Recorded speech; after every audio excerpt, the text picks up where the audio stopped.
এ বা সব এবার মন খারাপ করে বসে আছিস, চল দীঘা ফিঘা যাই ঘুরে আসি। ও মা, পয়সা করি নেই, ধার দেনা হয়ে গেছে, আবার দীঘা ঘুরতে যাবে। এ বাবা ঘুরতে যাওয়ার কথা বলছে, বাবা পকেটে টাকা নেই, বাবা ডিসকাউন্ট টাকা নেই, মাদের খুঁজছে বাবা টাকা পায়, মানে কেন বলছে তুই বাবা বলছিস ঘুরতে যেতে? না রে ভাই, আমার হবে না, জানিস তো বাড়িতে ইএমআই আছে, ছেলে মেয়ে ভর্তি আছে, পয়সা করে হচ্ছে না।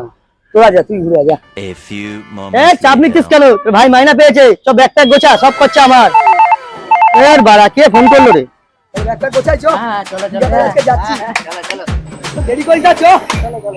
ভাই ভাই ভাই দিয়ে ফোন এসেছিল, এমার্জেন্সি পারপাসে 20,000 টাকা লাগবে, বাইরের লোক হসপিটালে ভর্তি, তো দিবি ভাই? দূর বাবা, বললাম পয়সা করি নেই, আবার ধার দেনা হয়ে গেছে, আবার তুই 20,000 টাকা চাই। দূর বাবা, বললাম বাবা টাকা নেই, এবার কি ল্যাং করে দেখাবো নাকি? বললাম বাবা মহাজন খুঁজছে বাবা, আমি যাচ্ছি বাবা তোমার দিকে টাকা মারি। শোন না, এবার রাখ, ছেলে আর মেয়ের স্কুলে মাইনে আর বাড়ি ইলেকট্রিক বিলটা দেবো বলে দিয়েছিলাম। বাড়ি যা পাবো চালা, আমি দেখছি কোথায় কি জোগাড় করতে পারি, ঠিক আছে? এ বাবা ধর তোর টাকা, আমি দেখছিলাম অসময় কোন বন্ধু সাথ দেয়। আমার কাছে কি ভাবছিস আমার কাছে টাকা নেই?